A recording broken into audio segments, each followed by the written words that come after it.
À l'annonce d'une grève illimitée pour le 13 juin prochain, c'est l'inquiétude qui gagne ces voyageurs à quelques jours des grandes vacances scolaires. Très inquiet, parce que mes enfants, on a préparé nos vacances, nous. Je pense que tout le livre se prépare pour des vacances et si c'est illimité, c'est un souci. C'est un gros souci.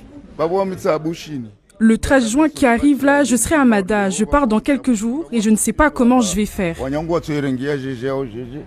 D'autres comprennent les revendications des grévistes malgré les perturbations à venir.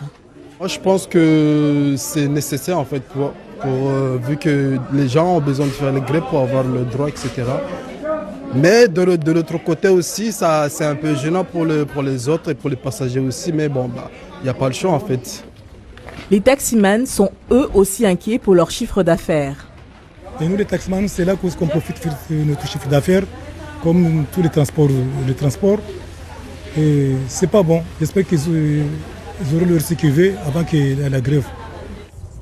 L'intersyndicale composée de la CFDT, CFTC, FO, SNSPP et PAT demande de meilleures conditions de travail, plus de sécurité et d'hygiène. Nous, on aimerait bien avoir les prestations d'un aéroport international parce que quand les usagers viennent à l'aéroport qui sont en salle d'embarquement, ils n'ont pas accès à la restauration, n'ont pas accès à l'eau et n'ont pas accès aussi aux toilettes. Donc ça, c'est un peu compliqué pour eux.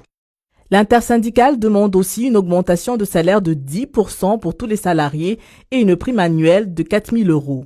Même s'il est petit en taille, c'est le plus grand aéroport que EDIS détient.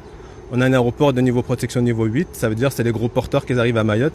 Et on est le plus gros aéroport, comme j'ai dit tout à l'heure, on est le plus gros aéroport, donc il y a beaucoup de mouvements ici. Des négociations devaient avoir lieu la semaine dernière, mais n'ont pas abouti car selon les syndicats grévistes, la direction ne souhaite pas recevoir l'intersyndicale, mais chaque syndicat un par un. Impossible dans ces conditions de négocier pour l'intersyndicale.